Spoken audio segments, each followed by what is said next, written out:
Hey, folks, it's Lindsey Hellis with SPS back in the building over at O Arena at Oakland University for BCAMs. Hey, it's been a great day. I'm so excited.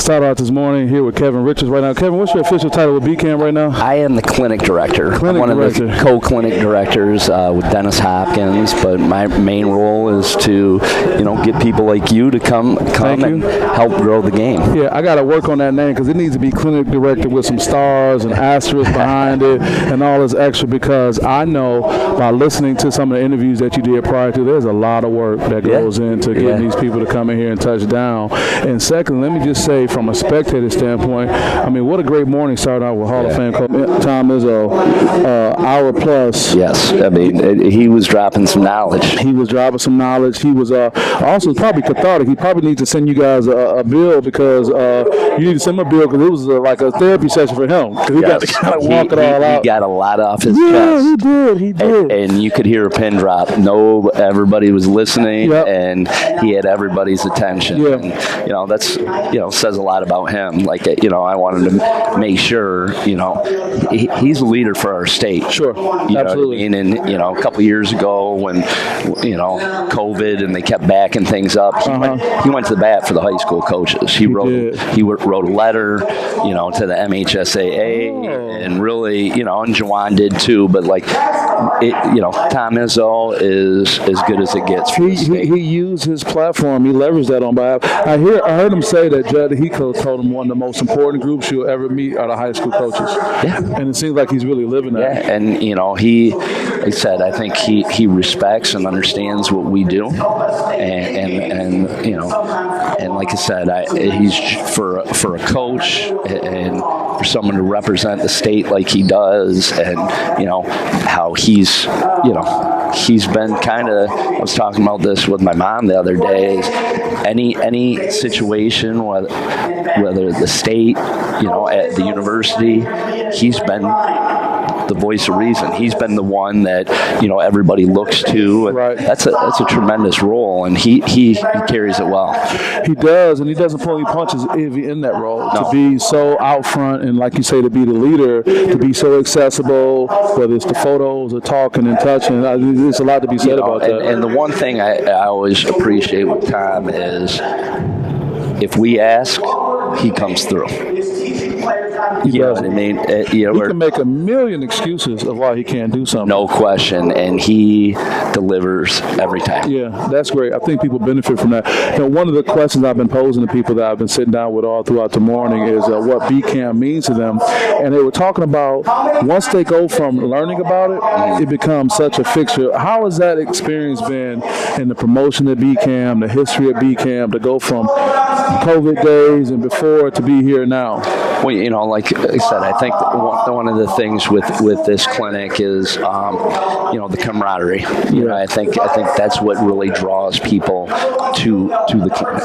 Obviously, we have speakers, and we got a great lineup, and but I think it's great to see each other. In a busy time where it's getting busier by the day, right? And for us to get together, we have we all have a lot in common, right? And we have all our same successes. We all have our same struggles, right. And so I think that's what makes this weekend special is that camaraderie within the coaching fraternity. Yeah, you really kind of elevated the game in the sense that you have the international experience going on. Coach Dusko, am I correct? Dusko Savanovic.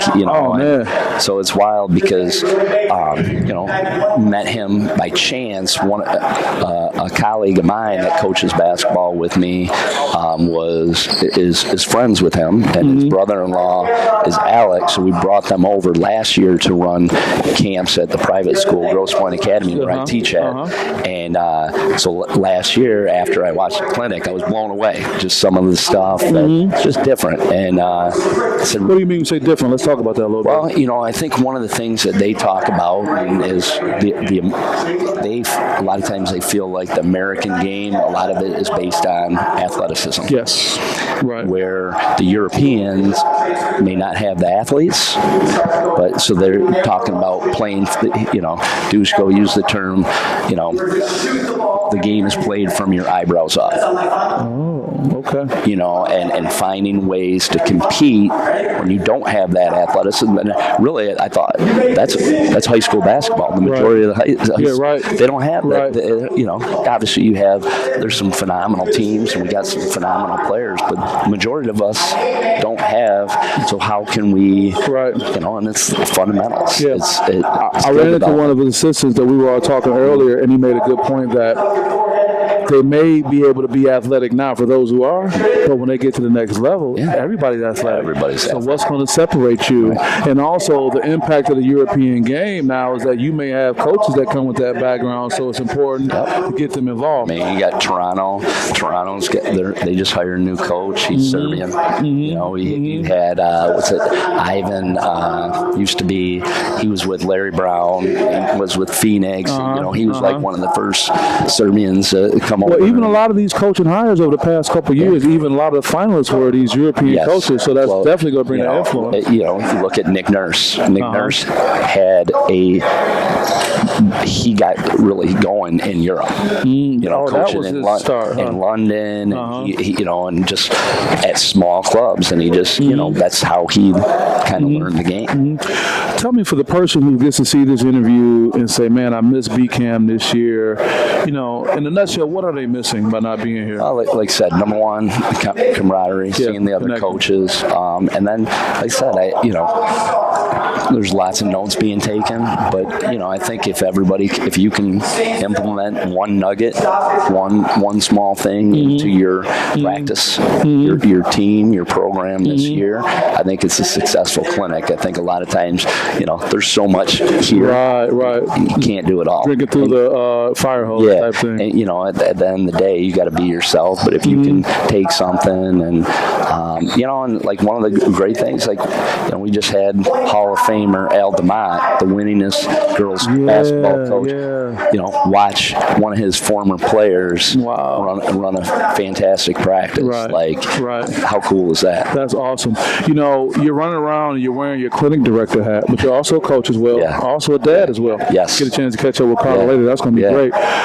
Do you find yourself being able to kind of step away sometime and all of a sudden the light comes on that the coach you gets to pick up on something because of the work that you're doing? How does that work for you? No question. You know, I've obviously being in this position, have got to meet and interview, like yourself, some unbelievable people. You know, even during COVID, I had an hour and a half, you know, Zoom meeting with just Billy Donovan and I. You know what I mean? So like that right there. Just you and Billy hanging out. Just virtually, right? Yeah, right. But, you know, so I've been able to meet some great people. You know, I've been able to, you know, the one year at Coach Huggins here, he led off our clinic. Really? Well, then, Huggy Bear here? Then 2 days later, I drove down, you know, I was able to drive down to Morgantown, watch, you know, to see it in person. Did you need earplugs in that? Yes. In that one? That's okay. That's okay. Someone else will need that. But it you know, stuff like that is, you know, I've been very fortunate, and I'm blessed that, you know, to be a part of such a great organization.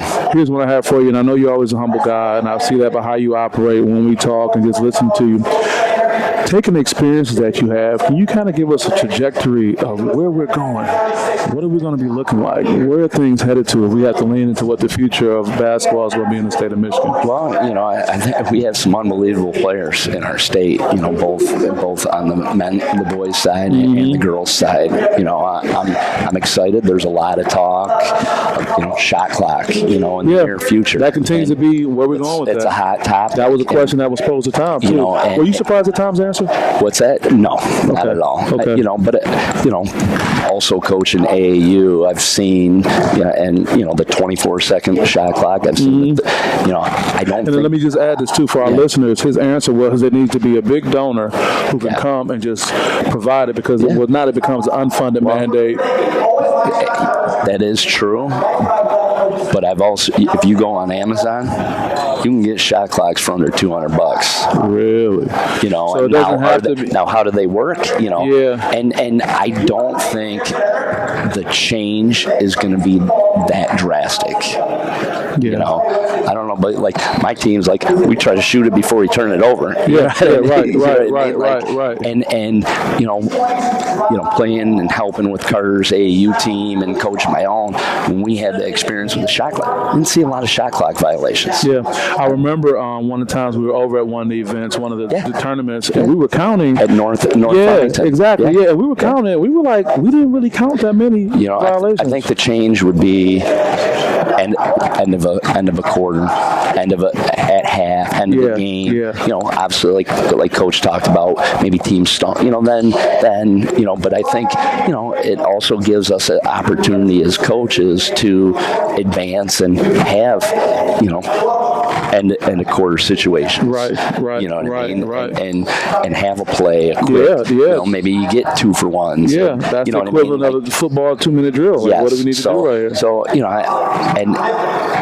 the way they have it set up, and way a lot of states, it's not going to have that huge impact. Like offensive rebound, it doesn't it resets.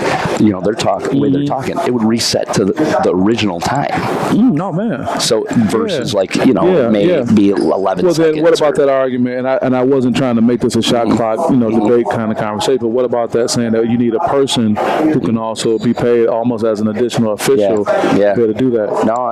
No, I think, like I said, I think those are all valid points, but I think there is nobody likes change. Yeah. You know what I mean? Yeah. But sometimes change is good, and sometimes change is needed. Yeah. And I do think with all things, I think there's going to be some struggles, and there's going to be, but I think we adapt and get better. We've been adapting so far, right? Yes, sir.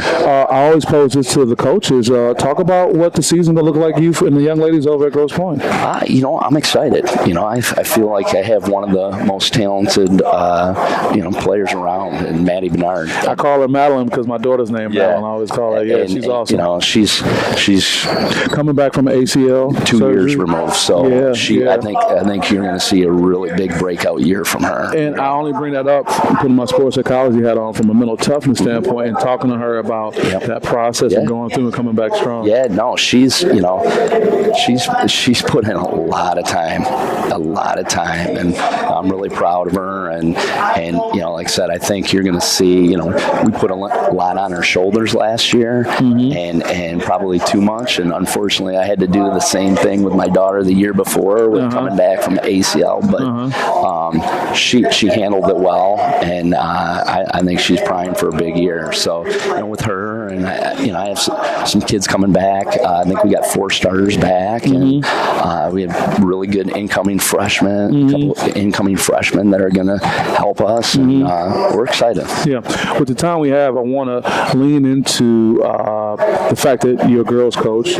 and how you probably can obviously see sometimes the disparity that takes place. But this clinic today is being bookended by Hall of Famer Tom Izzo, Michigan State men's basketball, and women's basketball. Robin Freda could be here. What does it mean to have her coming in to kind of wrap things up? Like we said, I've known, this is going to be our 3rd time having Robin.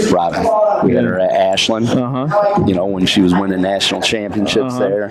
We've had her at Bowling Green, and now we're having her here, first time as a Spartan. And I've followed her career, and one of her assistants is my daughter's godfather, Joel Weimer, who played at Grand Valley here. Oh, wow. Okay, that's cool. And grew up with him, and so I got to know her style, and she's as good as it gets. Her culture, and I know you're around the Spartan. Yeah. I mean, she's going to knock people's socks off. Yeah, I had first met her through USA Basketball. They had her down there presenting, and then when she got the job, we were at the same spot, and I said, "Hey, this is what I do. Can you give me a word of inspiration?" And she talked about reminding the players to remember why you play and remember the fun and the joy is what she said. And we talked about that, and I just think it's important when you can have someone who's such a fresh spirit coming in to get that kind of information. And I think, one of the things about Robin is, she the things that it's just not coaches speak. You know what I mean? They live it. You know what I mean? And Tom talked about that. Yeah, they like live it. Love it or you live it. They live it. Yeah. I think, the Spartan program, Susan Merchant did an unbelievable job there. And I see, Michigan State women's basketball having tremendous success under Coach Fralick. I love that. It's going to be a great experience. Anybody you give any special shout-outs to? No, just, obviously love to give a shout-out to my wife that's holding it down. Smart man. Say her name so she can hear it. Kara Richards.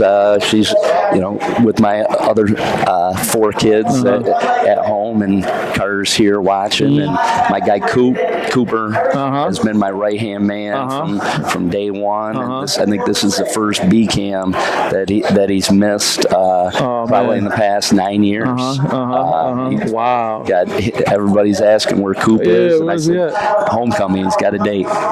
So got other things going on. So, but no, I appreciate, they know that this weekend is important to me, and it's important to BCAM, and we're just appreciate everything that they do. Good. Well, I appreciate you guys. It's been a great experience for me. I'm so glad that you got and would love to have you here each year.